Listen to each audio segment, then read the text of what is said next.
Salut, c'est Alice. Alors aujourd'hui j'avais envie de vous raconter un peu différents jeux auxquels j'ai joué dernièrement, donc en gros depuis début juin. C'est pas tous les jeux auxquels j'ai joué et ça va vraiment être pour le coup que des jeux, donc des jeux de plateau, plutôt format disons familial initié.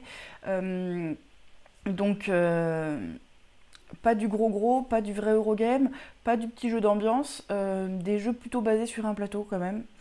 Il y a un ou deux jeux de cartes mais voilà. Par contre, de divers styles. Euh, c'est une catégorie dans laquelle je suis parfois un peu chiante, parce que j'aime pas tous les styles de jeu là-dedans, il y en a beaucoup que je trouve un peu plats.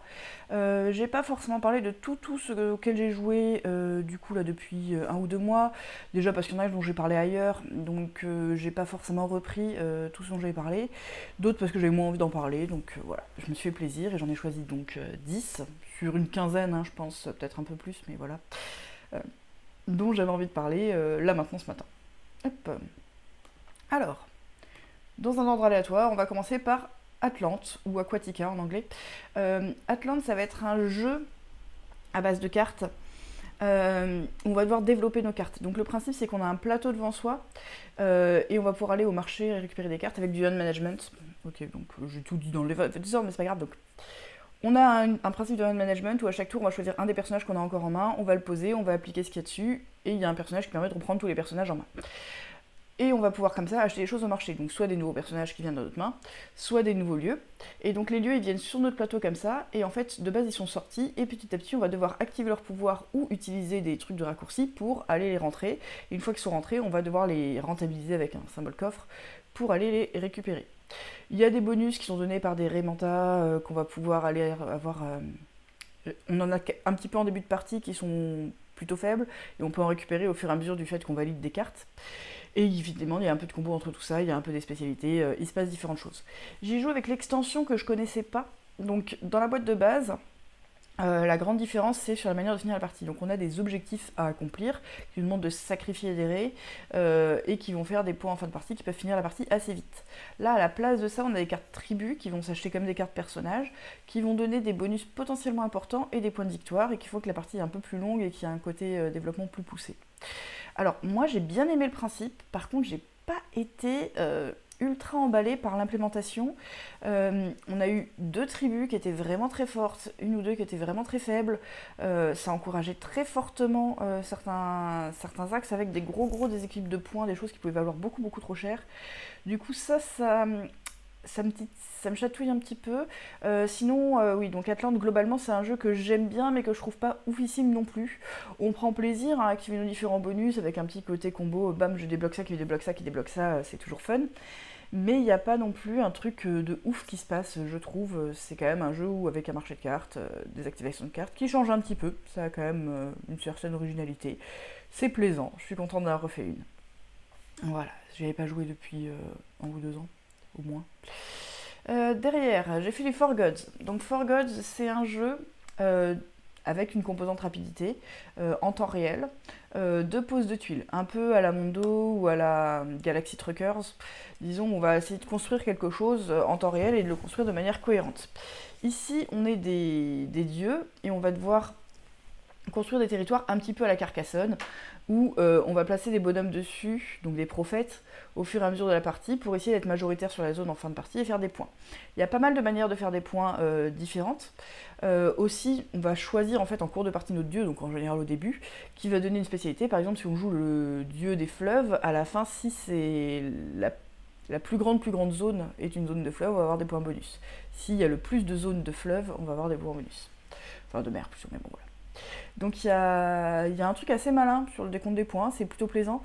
Sur les règles de pause, c'est un petit peu bizarre, parce qu'en gros on a une tuile dans chaque main, il va se passer des trucs si on a une main vide, deux mains vides, quelles sont les actions disponibles.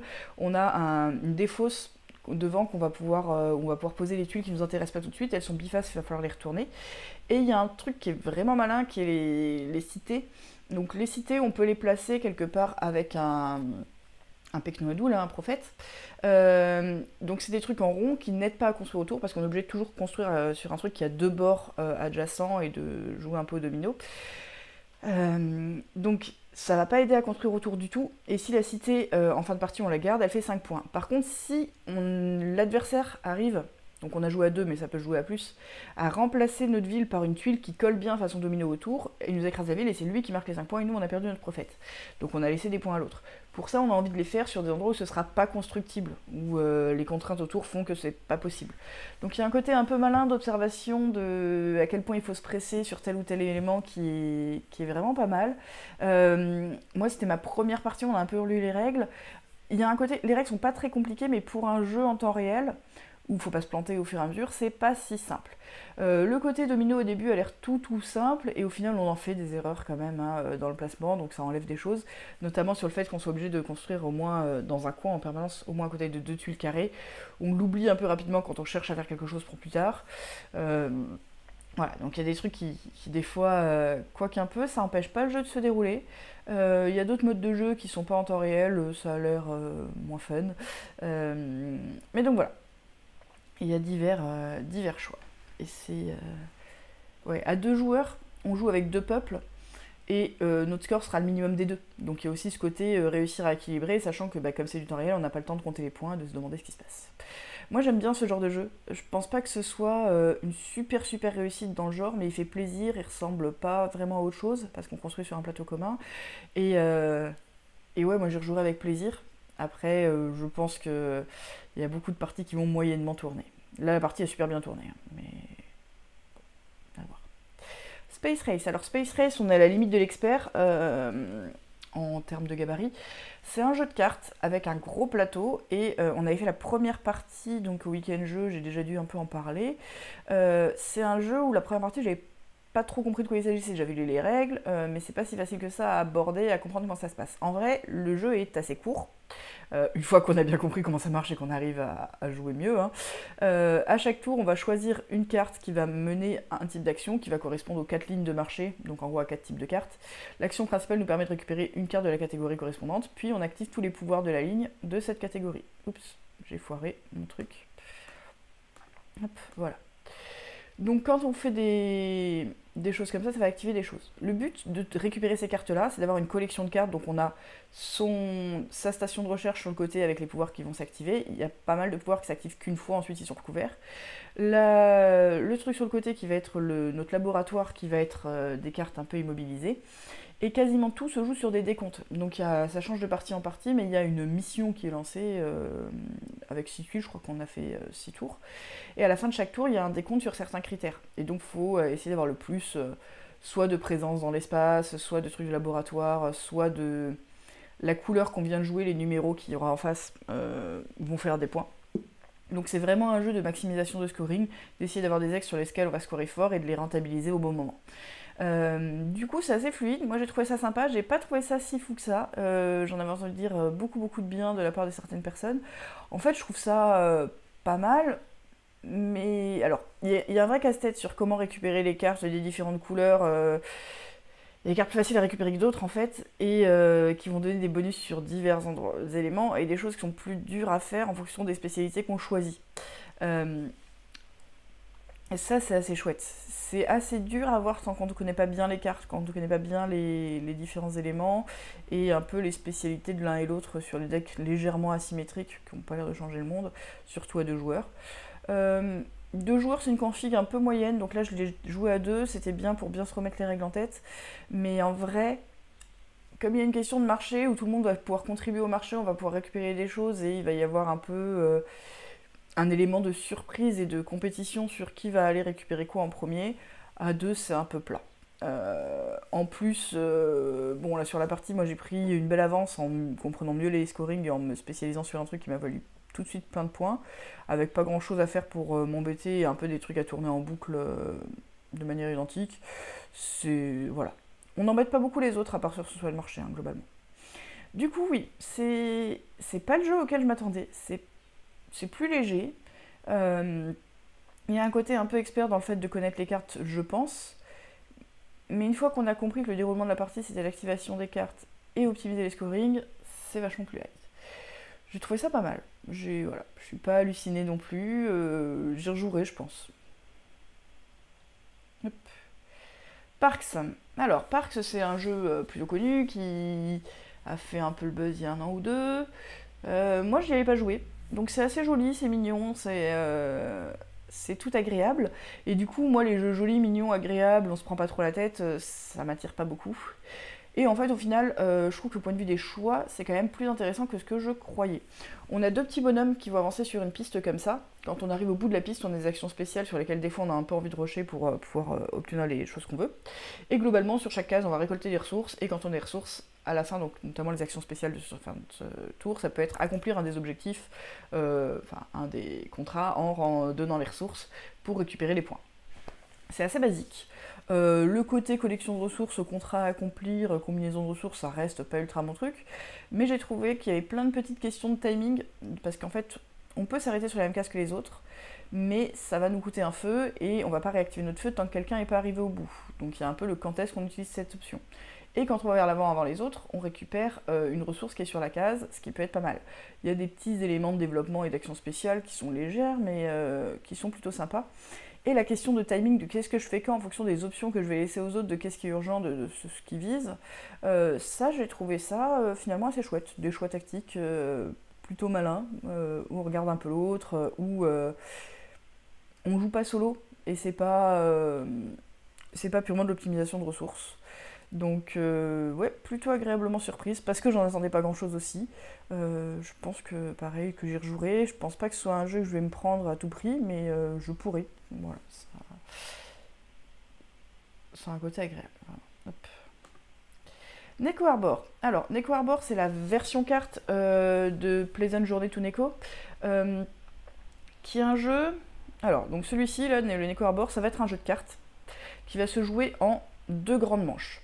Une grande manche, ça commence par une phase de marché de cartes où on va étaler des cartes sur la table et on va pouvoir en récupérer un peu chacun notre tour selon un système assez mignon pour récupérer des cartes en main. Puis ensuite il y a une phase d'action où là chacun notre tour, je joue une carte, il joue une carte, je joue une carte, il joue une carte, et à chaque fois qu'on joue une carte, on active toute notre ligne de cartes. Donc quand on active notre ligne de cartes, ça va nous faire des revenus dans des certificats qui permettent d'améliorer nos bateaux et nos ports, en sous qui permettent d'acheter des nouveaux bateaux, et en fuel qui permet d'avancer ces bateaux le long de cette ligne. Parce que donc cette ligne, c'est le trajet que vont faire nos bateaux, qu'on va balader dessus. Le but de balader ces bateaux, c'est d'activer d'autres types de pouvoirs et à la fin les envoyer vers des objectifs finaux qui vont valoir des points. Donc une fois qu'ils sont assez loin dans la ligne, on peut choisir de les envoyer vers une destination finale. Une fois qu'ils sont sur une destination finale, ils peuvent plus évoluer. Donc là, leur valeur va être définitive et ça va être des questions de majorité. Pour pouvoir les envoyer, il faut qu'ils soient au moins aussi loin que leur niveau. Donc pour envoyer un bateau niveau 4, il faut que j'ai fait au moins 4 cases de distance. Tout ça, ça induit des petits choix assez sympas, et surtout c'est vraiment un engine building, donc une construction de moteur, où on va répéter nos revenus à chaque fois, donc quel revenu on met en début, quel revenu on met plus tard, qu'est-ce qu'on a envie d'activer à quel moment, c'est vachement important. L'optimisation là-dessus, elle est plutôt rigolote, et la phase de marché aussi. Donc la phase de marché, moi j'avais joué à 4 ou 3 la première partie, à plus de joueurs, ce qui se passe c'est qu'on étale une ligne de plus que de joueurs, et sur chaque ligne, on met un lot de 1, un lot de 2 et un lot de 3 cartes. Et là, dans l'ordre, on va tous choisir un des lots, jusqu'à avoir chacun récupéré un lot d'une carte, un lot de 2 cartes, un lot de 3 cartes, mais qui ne viennent pas forcément de la même ligne. Donc on surveille un peu qui a déjà pris quoi sur quelle ligne, quels sont les trucs qui sont bien présents à plusieurs endroits ou pas. C'est assez malin comme système de choix. À 2 joueurs, ça va pas marcher exactement pareil. C'est le premier joueur qui prend une carte, le deuxième joueur prend 2 cartes, le premier joueur reprend 2 cartes, il y en a une qui est écartée, enfin bon bref, un truc un peu comme ça. Non, où le dernier joueur prend une carte, voilà. Bon. On récupère 3 cartes, puis on refait une phase comme ça, et on récupère 3 cartes de la même manière en inversant le sens. Du coup, il y a des choses qui sont malines. On récupère aussi des poissons, des trucs, des points quoi. Mais au final, c'est un peu tout ça pour ça. Il y a un côté pas très fluide, et c'est pas aidé par l'écriture des règles qui est pas bien fichue. Il y a des trucs qui sont sur l'aide de jeu, enfin, il y a un truc qui est un peu mal fichu dans la facilité à le sortir et à l'expliquer. Derrière, une fois qu'on le joue, c'est plus fluide, il y a quand même un gros côté un peu combinatoire de compter qu'est-ce qu'on va pouvoir faire, ça, est-ce que c'est possible, t'as l'amélioration. Le choix de quelle ressource en premier, qu'est-ce qui va être urgent, c'est mignon. Ça fait plus un peu résolution, les parties vont probablement se ressembler. En fonction des cartes qu'on a récupérées, on peut avoir plus ou moins certaines spécialités, mais il y a des choses qui sont un petit peu obligées, genre on est un peu obligé de se déplacer quand même. Et dans quelle quantité tout ça, je pense qu'il y a une variance, mais c'est surtout ne pas se faire avoir sur le marché à pas avoir les cartes nécessaires. Les cartes spéciales, il y en a assez peu, surtout à 2 joueurs. À 3-4 joueurs, ça induit plus de variabilité, je pense.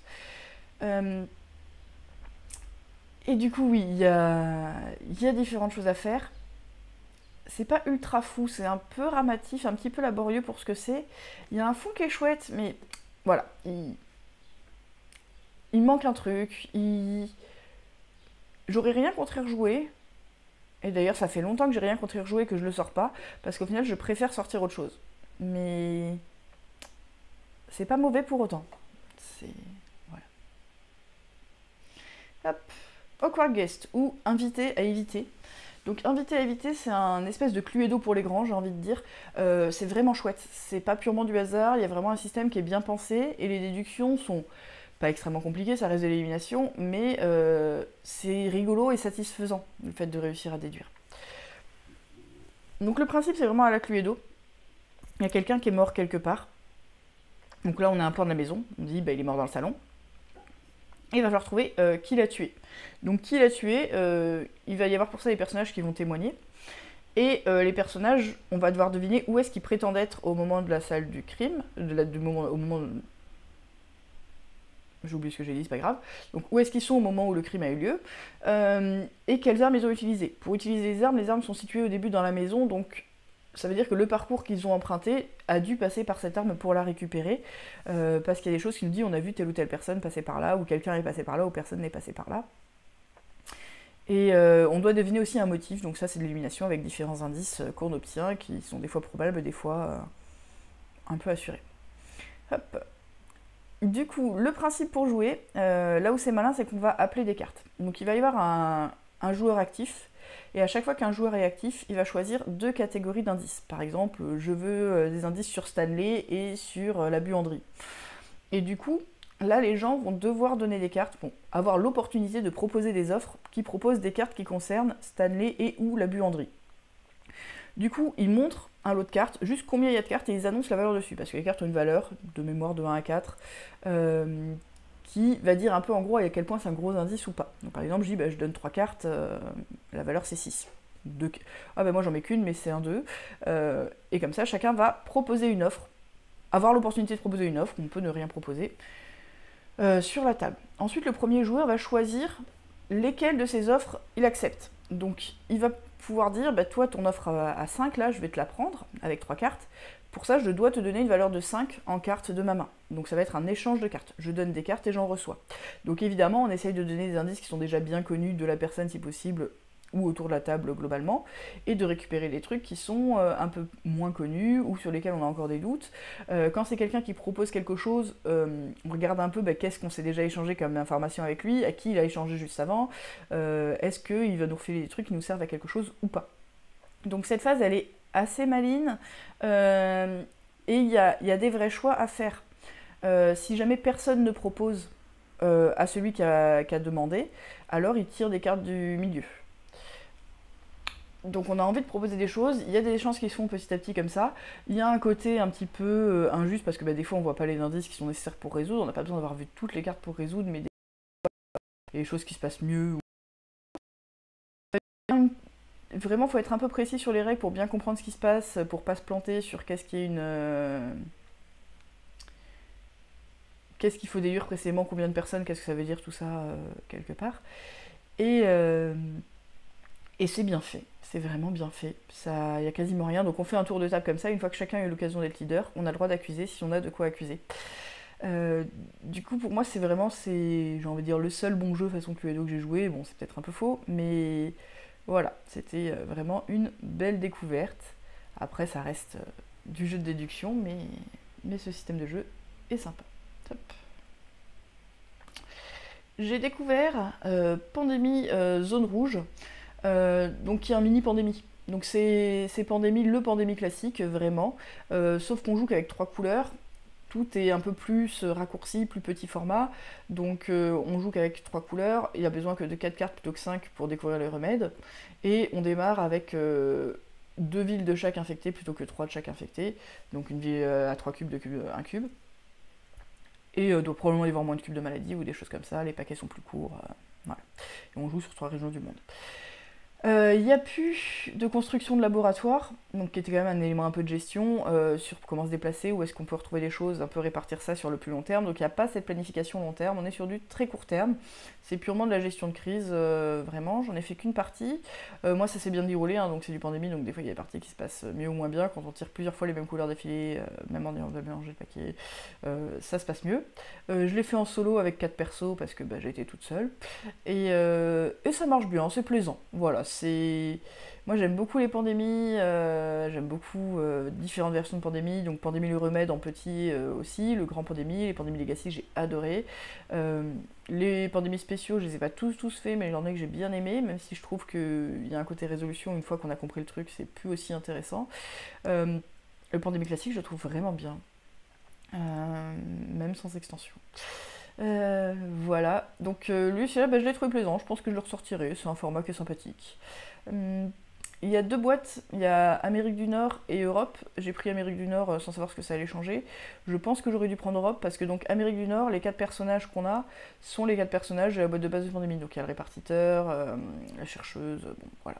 Euh, Dans l'Europe, c'est les personnages un peu plus de l'extension.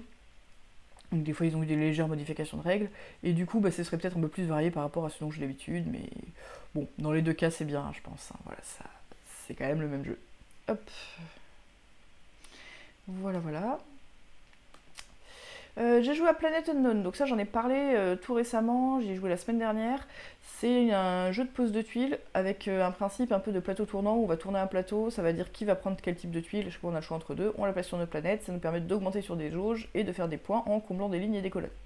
J'en ai parlé sur une vidéo récente, n'hésitez pas à aller voir en détail, c'est vraiment, j'ai bien aimé, c'est pour ça que je le re-signale quand même ici, parce que j'ai trouvé ça vraiment très sympathique, et j'ai envie d'en refaire une. Voilà, hop. Les petites bourgades. Donc les petites bourgades, c'est le seul jeu que j'ai découvert à Paris et Ludique, donc où j'étais bénévole, pareil, j'ai fait une vidéo là-dessus un peu récemment. Et ça va être un jeu de placement et d'optimisation avec différentes combos de bonus. Donc le tour de jeu est assez rigolo, ça ressemble pas à un autre jeu, donc ça c'est assez plaisant. Quelqu'un appelle une couleur, par exemple jaune, et du coup tout le monde récupère un cube jaune et le place où il le veut sur sa grille. Le but de ça, c'est que quand on a une combinaison quelque part sur notre grille qu'on correspond à un bâtiment, on enlève les cubes et on place le bâtiment à la place sur un des emplacements qui était occupé par un cube. Chaque bâtiment va avoir des conditions de points en fonction d'où il est placé, en fonction de ce qu'il y a dans notre ville, en fonction de plein de trucs. Et on a tous un bâtiment spécial qui nous donne une petite règle supplémentaire. Moi, la partie que j'ai faite, j'avais un bâtiment spécial qui était beaucoup trop fort en combo avec un des bâtiments de base, du coup c'était un peu frustrant et un peu facile. Enfin, un peu. Voilà, c'était beaucoup moins drôle. J'ai trouvé le principe vraiment rigolo. Je sais pas si c'est ultra fou pour en refaire plein, le côté optimisation, tout ça. Moi, c'est pas le genre de jeu qui me donne envie de m'investir à fond, à fond, à fond. Mais c'est très rigolo à découvrir, plaisant. Voilà, différentes. Des choses à faire. On- C'est agréable. Euh, voilà.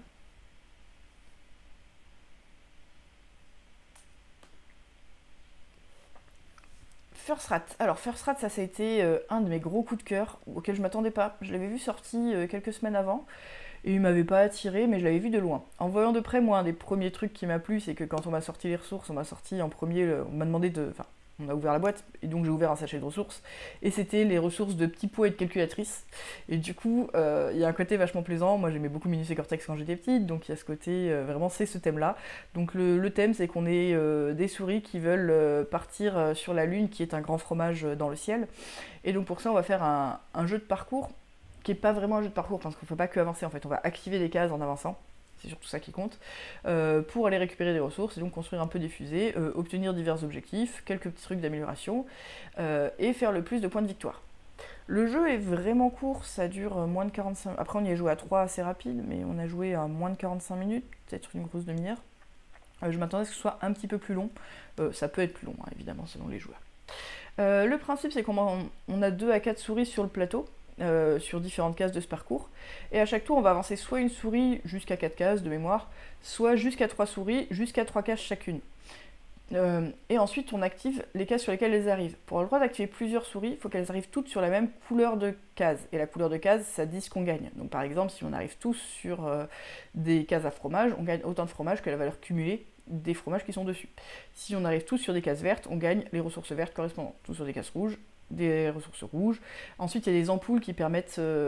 donc l'ampoule, c'est une jauge en gros. Chacun a sa jauge sur le parcours. Et aussi loin on est sur le parcours, plus on a avancé notre ampoule, tout ce qui est en amont de notre ampoule vont être des actions améliorées. Donc quand je m'arrête sur les premières cases et que mon ampoule elle est au moins assez loin, je vais gagner une ressource de plus à chaque fois que je m'arrête sur une de ces cases. Donc ça peut être assez sympa. Et on redescend en fait assez souvent, parce qu'il y a 3 endroits sur le plateau qui vont nous donner des améliorations assez cool, donc soit one shot, soit permanentes. Et on peut soit payer beaucoup de fromage pour les récupérer, soit les voler et faire repartir notre souris à 0. On a aussi une petite piste d'amélioration là où on court dans les égouts. Et quand on fait le tour par le milieu, donc on choisit par où on fait le tour, on récupère une nouvelle souris qui démarre du début. Donc c'est pas purement un jeu où on avance et le but c'est pas forcément d'aller le plus vite en haut. Aller vite en haut, ça permet d'envoyer une souris dans l'espace, donc ça vaut des points en fin de partie, ça fait pas forcément gagner le fait d'avoir dépensé une souris comme ça. Voilà, donc il y a divers petits bonus à prendre. Il y a des choses qui ont l'air fortes dans les améliorations récupérables. Quand est-ce qu'on récupère quel type d'amélioration, il y a des choix. Tout est très mignon, tout est très agréable. Il y a des vrais choix, vraiment, d'orientation. Ça arrive à faire des choix d'orientation sur un truc très très court. On va faire un peu des actions semi en boucle pour obtenir un peu des objectifs plus ou moins forts. Donc il y a une version un peu... donc soit l'avant du plateau, c'est la version standard, soit l'arrière du plateau, c'est une version un peu customisée qui va changer la répartition des points d'une partie à l'autre et la répartition des tuiles sur le parcours, histoire que on ne fasse pas toujours la même partie et que ce côté un peu analyse de qu'est-ce qui est rentable soit présent. Et oui, et vraiment très très plaisant en tout point. Celui-là, j'ai bien aimé. Je pense que je me le prendrai un jour. Du coup, j'ai fait le tour. Voilà, c'était les jeux auxquels j'ai joué ce mois-ci dans ce format-là, donc pas absolument tous. Globalement, il y a pas mal de trucs qui m'ont plu. Les trucs qui m'ont moins plu, c'était plutôt des découvertes. Et c'était pas catastrophique, et je suis contente de les avoir découverts. Il y en a un ou deux que j'ai pas trop cité là, par exemple Desolated, qui est dans la même vidéo que Planet Unknown, dont j'ai joué la semaine dernière. Ça, j'ai pas aimé, j'avoue, voilà. Mais sinon, il y a eu des chouettes jeux. Je vais peut-être parler un jour, sur à peu près la même période, des petits jeux que j'ai fait, parce que j'ai aussi fait pas mal de petits jeux. Pareil, je parlerai pas forcément de tout. Voilà. Tout ça, c'est chouette. De jolies occasions de jeu. Des festivals aussi en juin-juillet, puisque j'étais à Paris Ludique en tant que bénévole et au Flip appartenait en tant que visiteuse. Du coup, oui, j'ai quand même aussi testé pas mal de jeux appartenait. Pas non plus 800, mais du coup comme j'ai fait une vidéo un peu spéciale dessus, les jeux que je joue appartenaient, je les ai pas inclus là parce que j'en ai déjà parlé. Voilà, j'ai quand même réinclus Planet Unknown parce que ça c'était une belle découverte. J'aurais pu pareil inclure la bête, donc la bête du Gévaudan qui sort en septembre, qui a été vraiment ma grosse découverte sur Partenay, que j'ai beaucoup aimé. Voilà, c'est à peu près tout pour aujourd'hui. Bisous et puis à bientôt. C'est pas ça le bon bouton.